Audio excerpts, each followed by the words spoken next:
go through discomfort. You got to have that. If you go to the gym, it's a pain, it's a discomfort that's going to make your muscles grow. It's the same thing, in terms of trading. Your mind's going to grow if you test it. If you keep testing the discipline every day, it's going to grow. But you got to remain resilient. So it's the pain, it's the discomfort that makes you grow. So I don't think you have to avoid it. I think you've got to have it. Okay. Yeah, no, that's a really good point, Cam. So now that we're pretty much up to speed with your journey and how you got from day one to where you are right now, let's talk about how you trade the market. So if you could, just take a few minutes to run us through your trading style and what you're looking for out there. Yeah, sure. I'm basically what you would class as a discretionary trader. There's two kinds of traders, really. There's those mechanical systematic traders. There's discretionary traders. So discretionary traders are those that build their plan every day. It's making choices, decisions on the fly based upon what they perceive right now, what they understand right now. That's what category I fall under. So I don't trade systematically, mechanically. So I use what I call the trading framework, which is basically it's a development that I've sort of I've built this over my journey, if you like. So I've been using Profile since 2005, but before that I was trading with stage analysis, which is basically just the 4 cycles in the market. So stage analysis and Fibonacci. So I used a bit of Fibonacci, and also I've always had a top-down approach. The top-down approach, which you start on a daily chart, you then move to a 60-minute or 30-minute chart, and then I would draw down to shorter-term charts, for execution. So I've always had that approach, and I still use those tools until this day because they're very useful. So that sort of gave me the foundation to start trading. Then auction market theory, market profile is what I really started to get into. Probably about the same time I went into prop trading. I started to get some interest in the profile and what the potential was back then. So I started to watch the profile every day. I started to see if I can see any patterns. I read Mind Over Markets by Jim Dalton, which is a great book. It's not very practical, but the theory is there. It got me started. I read the book by Stoudemire as well, Stoudemire on the Markets. I read the Chicago Board of Trade Handbook, which is great. If you read the first 2 chapters, that's pretty much all you need to know about auction market theory. That was a game changer for me. The Chicago Board of Trade Handbook, which is freely available now from the CME website. The first 2 chapters of that book just made it really simple to understand auction market theory. It just made a hell of a lot of sense. So from that point, I started to work with the profiles on a day-to-day basis. So I use market profile, volume profiles. I use order flow. I'm very discretionary. I tend to focus on intraday swing position trades, which are the 1 to 2 main sort of trades you get per day, 1 to 2 main moves you get per day. There will be days where I don't take a trade. I will sit there 4 or 5 hours and not take a trade because it doesn't set up. So my plan is very, very specific. It's very clear. The trading framework is basically, it's a combination of auction market theory, stage analysis, and some use of Fibonacci. So I tend to focus on trading value. So the first thing I do is find where value is in the market. It's typically when the market goes sideways. So the market will spend time there, but it will also distribute volume there. So, you've got to keep in mind the purpose of any market for the exchange is to facilitate trade. Okay, it doesn't matter what market it is. That's the purpose of any market, to facilitate trade. It does that best when we find value. Okay, the reason being is because we then have the market finding a fair price, an unfair price, and an unfair price for the buyers and also an unfair price for the sellers. So the market finds value all the time because that's what it's looking for. So if you actually look at a market and you start drawing these profiles around these balance phases, you will notice that the markets are typically balanced and sideways most of the time. And most traders actually focus on trends. The trends are there, but balance and value is also within trends. But you also have trends within balance and sideways phases. So, it's really a mixture. All the time there's a mixture of balance and trending markets. So, for example, you could have a sideways range over the last 2 months on a daily chart, but intraday you'll have short-term uptrends and downtrends intraday. So, the market's never really sideways or trending in my view. So I basically focus on finding value. Once I find value, I look for opportunities to trade back towards value. Okay, so the trading framework gives me an idea of when I can keep trading towards value and when I have to start looking for the market to move away from value. So that's the thing that typical auction market theory, market profile doesn't teach. So I had to sort of find a way to do that for myself in a very structured way. So the trading framework does that. It lets you see ahead of time when you're going to focus on shorts, where you're going to focus on longs, when you have to give up on the shorts or the longs and actually look, for a move in the other direction. So it's very, very structured, but at the same time, it's not mechanical. So I need a structure, but at the same time, I don't want to be fixed. I don't want to be mechanical, right? Does that make sense? Yeah, totally. So just before we go on, what markets are you most active in? My main markets are the Bund, Euro stocks. Sometimes I trade the DAX. So those are products on the Eurex. Sometimes I trade the E-mini S&P. I use the mini Dow and Nasdaq really for confluence, but I don't trade them anymore. Okay, sure. So, I mean, I've heard you speak in the past, and you speak a lot about having context of where the price is. Would you like to expand on this for us? Yeah, context really, I mean, for me, I can't do business without understanding context. But this is one of the key things that a lot of new traders are missing. They don't really understand where they are doing business or truly understand where they are doing business. So keep in mind the market, when you perceive the market, you can really tell yourself any story. So I quite often say there's really no truth in the marketplace. It's just an opinion, it's a belief. But the thing is, like what I've built, like with the trading framework, it's a belief structure. It doesn't make it right. It doesn't make it wrong. Like somebody else will have a strategy. It doesn't make them wrong because I don't agree with it. That's right for them. So the market, that's what makes the market, these different beliefs, these opinions. So what I tend to do is I tend to focus on market structure to give me an idea of the context. So I always work with a top-down approach. So I work on the daily chart. Some people think, daily chart, isn't that a bit long-term if you're trading intraday? For me, the daily chart tells me what's going to happen over the next few days, maybe weeks. So, that is actually what's going to manifest itself intraday. So if I'm aware, the market might have a move higher this week, I know from the daily chart alone, I want to focus more on the buy side, So I go for a top-down approach in that sense. So that gives me an idea of context on the daily chart, longer time frame chart. I typically trade a longer time frame chart, which is minimum 30-minute bars, 60-minute bars. Those value areas that I trade around might build over 2 or 3 days, sometimes weeks. And I will focus on trading around those value areas with context. And it's finding that value that gives me the context, really. So I go for a top-down approach. I find context. And because I have context, what I mean by context is it's a story. I've told myself a story that I can believe in. I can say, okay, this market is oversold, overbought, because I can see where value is. So I think it's unfair for the seller below value. I think it's unfair for the buyer above value. Therefore, I know I don't want to be a seller below value. I know also I don't want to be a buyer above value. So I know what I want to focus on. But it's for a good reason, because I know there is value below or above. So that provides me context. It provides me something to focus on. I quite often say, the market, it's not about direction, because the market, if you really look at it, the markets will move up and down just as well each day. You have good moves up and down. You can make money on any side of the market, really, on most days. You'll have the odd day where we just trend and we just move higher or lower. But typically the markets are, very good on the upside and the downside. There's opportunity on both sides. So it's not about direction. So it's about focus. It's about structure. So to find focus and structure, you have to have a very, very specific structured approach where you have to have context. You have to understand, why do you even want to trade that? Most traders struggle with discipline because they don't have the patience. But why do they not have the patience and the discipline if they really believe in what they are doing? If you truly believe in your story and the context that you are trading around, you should not have an issue with discipline. Nothing else should be tradable. It should be only the trades that you've understood because you understand the context. For me, selling below value, it doesn't make sense. I don't care how good that looks on a short-term chart. It doesn't matter to me. I know I'm waiting for the sellers to get trapped. I'm waiting for the advantageous opportunity on the other side.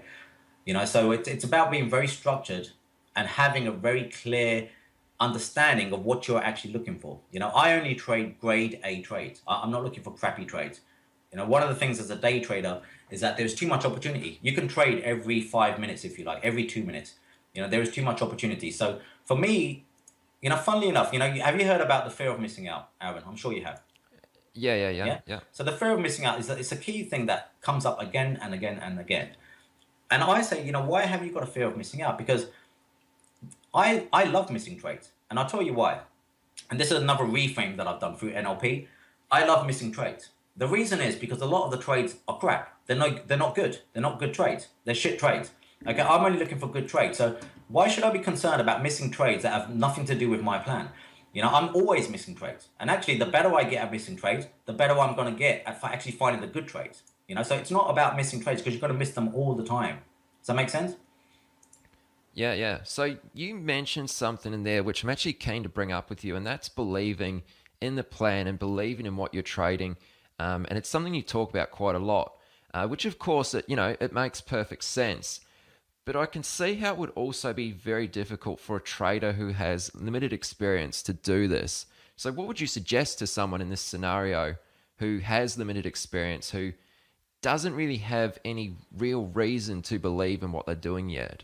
Yeah, I understand that because with experience you can sort of believe in what has actually sort of manifested over time. So I really believe in my trading opportunities because I've seen them play out so many times. So of course, I started off without any experience as well. Everybody does, but at the same time, there's nothing better than real time experience and real time spent in the marketplace actually trading. To build belief and confidence. That's just the same. With any business, any sport. If you're an athlete, if you've never played the sport before, you're not going to have a lot of confidence in your ability. So trading is no different. If you haven't traded a lot, you can't expect to have a lot of confidence in your skills, your ability, because you haven't proven it to yourself. So that is something that a lot of traders are going to struggle with. And that's why they become mindless. They take trades they shouldn't be taking. They lose sight of what they're trying to achieve because they really don't have that experience behind them. So what you have to do, and this is what I did. That's why I started with stage analysis. I needed a story. I needed something to guide me. I needed something to believe in. I needed to be able to put the market into context. The context is key. So you need a story, but at the same time, initially when you read that story, you might not believe it. When I first went into auction market theory, I had to learn and believe without experience in the fact that most of the time we're going to find buyers below value. If we have a nice distribution on the profile where we found value, we're trading around it, we should find the buyers below value most of the time, not all the time, and the sellers above value. But I have to believe in that without experience. Okay, so it has to firstly make sense. It has to make sense. Whatever you're going to do, it has to make sense. So for me, like trading auction market theory, stage analysis, it's a common sense approach. I can look at it. It's broken down into layman's terms. It makes sense. Like trading around value just makes sense in everyday living. You buy when something is at a lower price. You want to sell it at a higher price. It's just common sense. That's what we do every day. So have something that makes sense to you and you can believe in without experience. That's key. So you have to commit yourself firstly to an approach that you believe in just because it makes sense. So if it doesn't make sense, it's going to be very difficult. Yeah, I think that's a good way to say it. Yeah, no, that's good. So yeah, I mean, you need a story behind the marketplace. So you want to approach with some kind of story that you can believe in. This is the issue for mechanical systematic traders because they have to believe in setups or signals. Okay, and a setup and a signal is based upon maybe a back test or an indicator telling you what to do. I struggle with that because I can't trust or believe in a setup or an indicator because it's not coming from me. I got to a point where I actually did sort of look at systematic trading styles, but I would look at a trade and think, well, it's telling me to buy it, but I don't believe in buying this market right now. It doesn't make sense. So it becomes difficult for the human being to commit to systematic mechanical styles because we are quite naturally critical. We will judge the situation. So as a trader trying to trade mechanically, you have to try to become emotionless or not be a human, but which is very, very difficult. So in discretionary trading, what we have to do is learn to trade based upon our beliefs, our feelings, what we understand. Yeah. Yeah, I think that really highlights the kind of the two different mindsets that are maybe best suited to each approach. Um, so when you say auction theory, you've mentioned a few times throughout the episode. Um, would you mind explaining what this actually refers to? Well, like, what does this term refer to? Auction theory. Well, in its most basic sense, the way that I've understood auction market theory, basically it looks at any market as an auction. So just like you go to a car auction, a property auction, an art auction, these products are being auctioned. So the price will be advertised higher to see if the buyers are interested. Okay, and if a buyer is interested, we advertise higher again. Yeah. So, but we will keep advertising higher prices until the buyers no longer want to buy those higher prices. right? So that's the auction, process taking place. But it also works on the downside. The market will keep advertising the price at lower prices until the sellers give up, until the sellers say, look, we're not interested in selling this low. So that's the auction process in a nutshell. That's it. It's just about understanding the market is an auction process, and basically price itself is the advertising mechanism. Price itself is the advert. So price itself has to be put into context to really understand if it's a good opportunity. Does that make sense? Yeah, no, that's good. So more on the discretionary aspect of your trading, like someone who is completely discretionary, how much would you say your success or your trades, your decisions rely on gut feeling and instinct? I think every trade that I take really has some feeling behind it. There are a lot of trades which I have a greater feeling behind. I think of belief and confidence as feelings.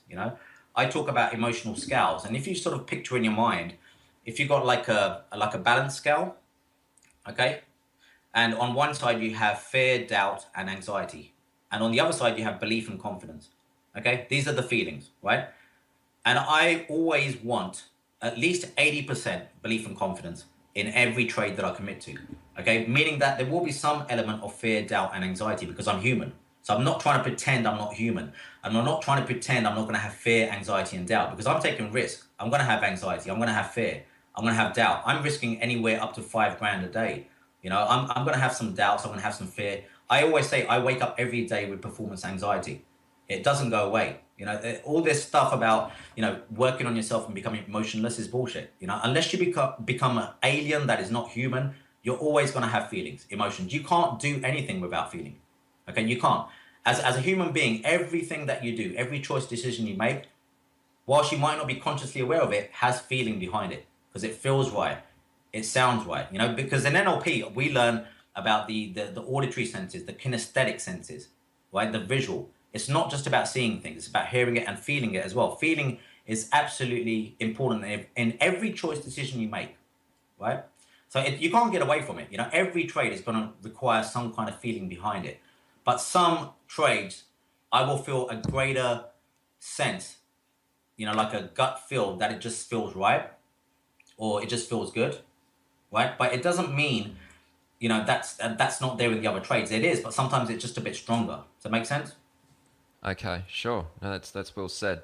So, with an approach like this, a totally discretionary approach, how would you go about recording and documenting this type of thing, which relies heavily on discretion? Like, how do you put that into a trading plan? Okay, well, what I do is basically, as a discretionary trader, you basically have to have what I call like a business plan anyway. The trading plan is, for me, it's a little different to a mechanical trader because a discretionary trader has to rely on belief. So I break down my beliefs. What do I believe about the marketplace? What do I believe makes sense? So I will write down things like, some notes about auction market theory, value trading, why I believe in it, why it makes sense. So it's all about why does it make sense to have this in your plan in the first place? Because that why will give you the confidence. Because if you understand why,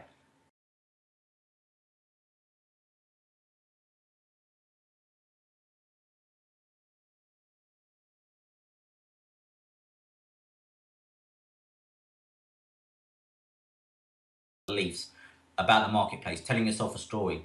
But what I do is build a trading plan every morning. Every day I build a plan. Now that's what I call a pre-market analysis plan. So it's a pre-market plan before the market opens up, but I have an idea of what I'm going to focus on. Then I break it down into what I call pre-engagement vision. So it's before I'm engaged. Okay, so it's a pre-engagement vision based upon a longer time frame chart. So I've got levels, I've got the areas where I'm potentially going to start looking at shorter time frame charts, order flow, because I don't look at shorter time frame charts or order flow until I'm in these pre-engagement zones. And then I move to another step in the process called an engagement zone. So I have an engagement zone, which is basically a shorter term setup, a visualization right there in the moment, right in the present moment. I visualize exactly what I need to see on price action around this area for me to actually consider getting into the trade. And then I break it down to specific prices, like within this 3 or 4 tick price range. That's where I want to read order flow. If we're lifting offers there, I'm going to get in. If we're hitting the bids there, if it's a short, I'm going to get in. So there's a very specific process that I go through. I don't trade setups. I trade my process. Okay, makes sense. So I'd like to steer this conversation a little bit deeper into NLP because, we've brought it up a few times throughout this interview. Now, could you explain to us maybe not only what this actually stands for, but what is the concept of NLP? Well, NLP is basically it's a study of excellence. So what they decided to do, Richard Bandler and Grindler, they are the founders of NLP. Basically, what they did is study people that are they excelled in what they did in life. So they studied people that were very good at what they did and studied. It's basically a study of excellence. So they to try to figure out what these people had in common that really made them succeed. And as a sort of result of that, they started to come up with these concepts of states, shifts in states, and also your language and how it impacts what you do. So basically NLP itself was a study of excellence, and then it became specific techniques. So it's broken down into specific scripts and techniques which you learn as a practitioner. So you'll have scripts to deal with phobias, fear, anxiety, all sorts of issues that we have to, overcome. Now, I would also add NLP for me, there are specific techniques which I think are good, specific techniques which are, it's very personal. I think what will work for one individual versus another. So there are specific techniques that I like for traders and I teach them. But I found that the main thing that really helped me, and I'm just going to sort of go off topic a little bit from NLP, was mindfulness and meditation. So NLP is working more on a subconscious level. It's working more with your thoughts, your current beliefs, etc., your past memories. But meditation, mindfulness sort of gets beyond that. So I think NLP has its uses. I would recommend anybody wanting to get into NLP, just Google it. Just Google NLP, neuro-linguistic programming, and you will find a lot of information behind it. Now, I'd done this 10 years ago, so then it was very, very new. Nobody really even knew what NLP was, but now it's got very popular. They're bringing it into schools. A lot of the prop trading firms now are using NLP practitioners to help the traders. So I do a lot of work with prop trading firms as well. I help traders with their mindset, their discipline, etc. And I use NLP, timeline therapy as well, mindfulness, meditation. So NLP is just one of the tools that I use, and it has specific techniques, scripts that you can use. It's a very in-depth subject, though. It really it delves deep into how our subconscious, our unconscious mind works. Does that make sense? Yeah, okay. No, that's really interesting. So, the techniques, you mentioned that some of them have worked for you and some haven't. Would you be able to share with us maybe an example of one that has and how effective that was to your trading results? Yeah, sure. One of my favorite techniques is parts integration. And I was talking about, different parts of me which started to show up. And the more aware you become of yourself as a human being, not just a trader, as a human being in general, you realize that you have different parts within. Sometimes these parts will have conflicts with each other. So, for example, you might have a successful trader part. It wants you to do well. It knows your goals. It knows your objectives. It knows you have to follow your plan, be disciplined. But then you have this fear part, which is scared about taking risk. It's scared, but for good reasons. It's scared. It's also trying to protect you. Fear and anxiety exist because they're not bad things. Like, fear is not bad. It exists for a good reason. But it's because you either have doubt of something, it's fear of the unknown, you don't know what's going to happen next. But we're going to face that every day as traders. We're going to have fear every day because we always deal with uncertainty. So fear is something that most people see as negative. They think of it as a bad thing.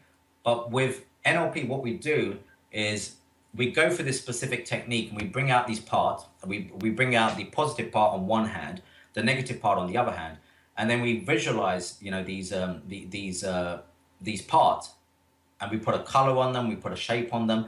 But then we also start to go through what we call chunking down, and we start going through this specific process of realizing that this part, which we saw as negative, actually has a higher intention. Like fear itself, the main intention for most people is to protect them. It's trying to protect them. It's actually trying to look after them. Okay, so it's concern about them as a person, as a human being. So fear actually has a positive part. And then when you put that together with the successful trader part that wants you to succeed, you realize that they actually, although they seem like they're in conflict, they actually are trying to achieve a very similar goal and they can work together. So what we do with this technique is to bring these two parts together, because otherwise they're sort of in conflict. Does that make sense? We bring them together and make them realize, and yourself realize, that they are part of the greater whole, which is you. Okay, that's really interesting. And I mean, besides NLP, do you experiment with any other methods that also work on an altered level of consciousness? Yeah, when I got into meditation, when I started Kung Fu when I was 13 years old, I started to do meditation back then because we just did it as a part of the class. I started to really get more interest in meditation again because my father passed away when I was just 7 years old. So he was diagnosed at 26 with motor neuron disease, which is ALS. Okay, so he used to read a lot of books on meditation and self